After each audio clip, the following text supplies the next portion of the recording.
دربار میں ہزاروں افراد شریک تھے، جن میں اولیاء کتب اور ابدال بھی تھے۔ سلطان محمود نے سب کو مخاطب کر کے کہا، کوئی شخص مجھے حضرت خضر علیہ السلام کی زیارت کرا سکتا ہے؟ سب خاموش رہے۔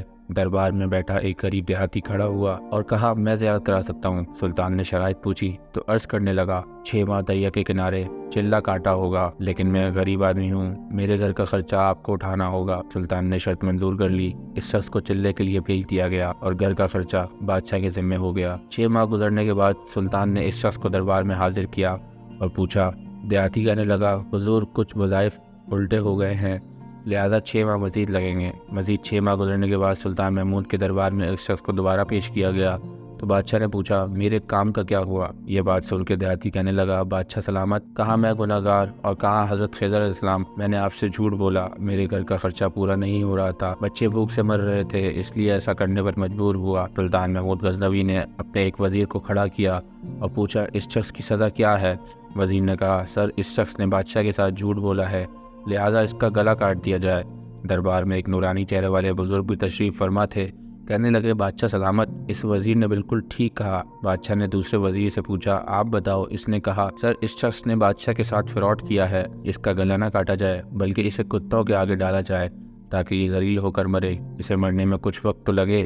دربار میں بیٹھے اسی نورانی چہرے والے بزرگ نے کہا، بادشاہ سلامت، یہ وزیر بالکل ٹھیک کہہ رہا ہے۔ سلطان محمود غزنوی نے اپنے پیارے غلام ایاز سے پوچھا، تم کیا کہتے ہو؟ ایاز نے کہا، بادشاہ سلامت، آپ کی بادشاہی سے 1 سال ایک غریب کے بچے پلتے رہے، آپ کے خزانے میں کوئی کمی نہیں آئی اور نہ ہی اس کے جھوٹ سے آپ کی شان میں کوئی فرق پڑا۔ اگر میری بات مانیں تو اسے معاف کر دیں، اگر اسے قتل کر دیا تو اس کے بچے بھوک سے مر جائیں گے۔ ایاز کی یہ بات سن کر محفل میں نہ بیٹھا وہی نورانی چہرے والا بابا کہنے لگا، ایاز بالکل ٹھیک کہہ رہا ہے۔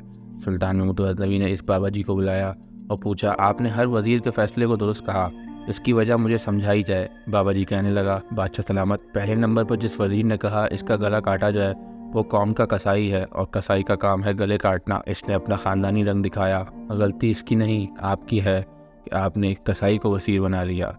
دوسرا جس نے کہا اسے کتوں کے آگے ڈالا جائے، اس وزیر کا والد بادشاہوں کے کتے نہلایا کرتا تھا، کتوں سے شکار کھیلتا تھا، اس کا کام ہی کتوں کا شکار ہے، تو اس نے اپنے خاندان کا تعارف کرایا۔ آپ کی غلطی ہے کہ ایسے شخص کو وزارت دی، جہاں ایسے لوگ وزیر ہوں وہاں لوگوں نے بھوک سے ہی مرنا ہے۔ اور تیسرا ایاز نے جو فیصلہ کیا تو سلطان محمود سنو، ایاز سید زیادہ ہے، سید کی شان یہ ہے کہ سید اپنا سارا خاندان کربلا میں ذبح کرا دیتا ہے مگر بدلہ لینے کا کبھی نہیں سوچتا۔ سلطان محمود اپنی کرسی سے کھڑا ہو جاتا ہے اور ایاز کو مخاطب کر کے کہتا ہے، ایاز، تم نے آج تک مجھے کیوں نہیں بتایا کہ تم سید ہو؟